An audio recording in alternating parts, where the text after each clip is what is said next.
So I just pre-ordered HINOKAMI Chronicles because this game just looks amazing, right? The story looks dope, you know. At first I was like, why wouldn't I just watch the anime? But this shit looks like it's from the anime. Like, look at this, man, it's so good. I remember the first time we saw gameplay and we saw Tanjiro and Zenitsu's ultimate, I was like, okay, that's you know, incredible. Like, pretty much what I would expect from CC2. Then a bit later we get Rengoku and Flame Tanjiro, and it looks so damn good, bro. Like, some of these ultimates and like cutscenes look like they were taken straight from the anime. And I'm not saying that I'd rather experience the game story than the anime. I'm not saying that this is gonna like replace the anime, but at least this will be a really good recap before the second season comes out. It looks like they're really taking their time making the fights, at least the boss fights, special and unique. In the Storm games, you could recreate a lot of the things you do in story mode in normal versus battles, but it looks like they're really focusing a lot on the story mode in this game. And honestly, I mean, even if the story mode was just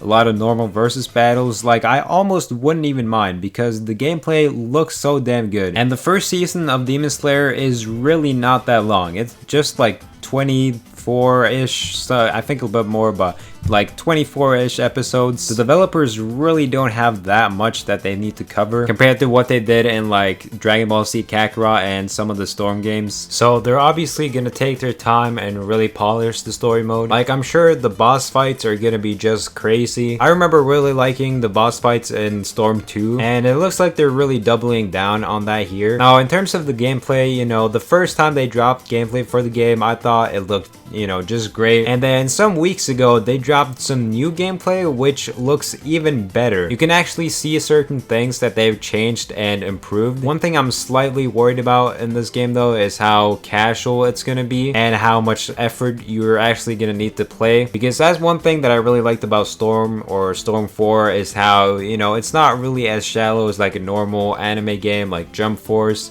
where you need like 2 brain cells to play, but it definitely does not have, you know, the same skill gap as you know, a fighting game like Fighters. But you can get pretty good at Storm 4, and I mean, seeing 2 good players go at it is pretty crazy. So I hope this game isn't too shallow in that aspect. I've seen the damage you do when you awaken, and that does not look too fun, but I guess we'll have to wait and see. And I mean, that's one thing that is pretty cool in Storm. Like, when someone goes awakening, bro, you're pretty screwed, I'm not gonna lie. But if it's too broken, then I mean, it's not really fun. Also, the range of the start of your combos look pretty big. Like, someone who's standing pretty far away can still get hit by the first swing of Tanjiro's sword because the range is just so big. Characters that had this in Storm 4 were always the most broken because you can kind of just spam circle. But something that is pretty cool is how you can combine attacks with super attacks and still keep the combo going. There's actually a system as to how long you can keep the combo going depending on what circle is showing. One thing I've seen people complain about is that there aren't any demons on launch. Like,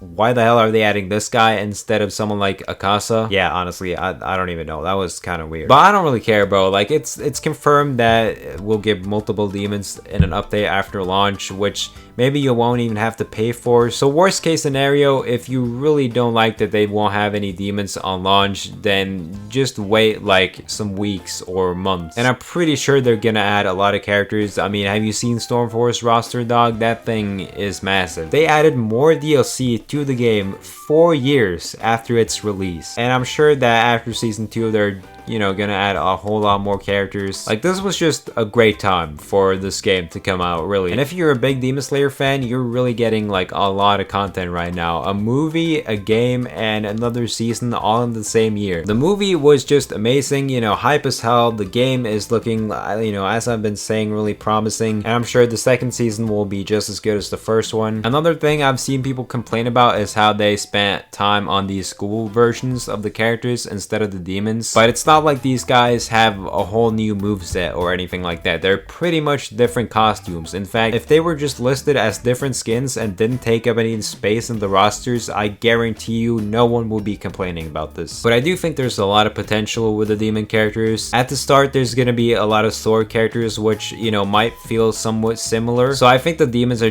definitely gonna add a lot of variety, like Rui or people from the spider family that can use people like puppets with the, you know, the spider strings. That would be a pretty unique character in the game. The swamp demon would also be cool because there is, you know, there's 3 of them, although I mean I'm guessing if they add them, they won't actually be, you know, 3 people. That's probably just how it's gonna be in the story mode, just like how the house demon is, where, you know, the stage flips and stuff, which was pretty cool in Storm 4, where you could like run on the walls. I mean, it didn't really work that well and was kind of clunky, but you know, it was still pretty cool. And I think that's what Storm 4 should have explored more, characters like Konkuro or Deidara, and really have tried to make every character feel more unique. Another character I'd like to see is Akasa, mainly just because, you know, he was just insane in that movie, and I mean, yeah, I'm sure he'd be pretty cool to play with. So yeah, I'm pretty excited for this game, honestly, and I'm sure CC2 will deliver with this game because, you know, they always be dropping some heat. Well, I mean, I didn't really like Kakarot, but we're gonna ignore that. Make sure to like and subscribe, and I'll see you guys in the next video. Bye.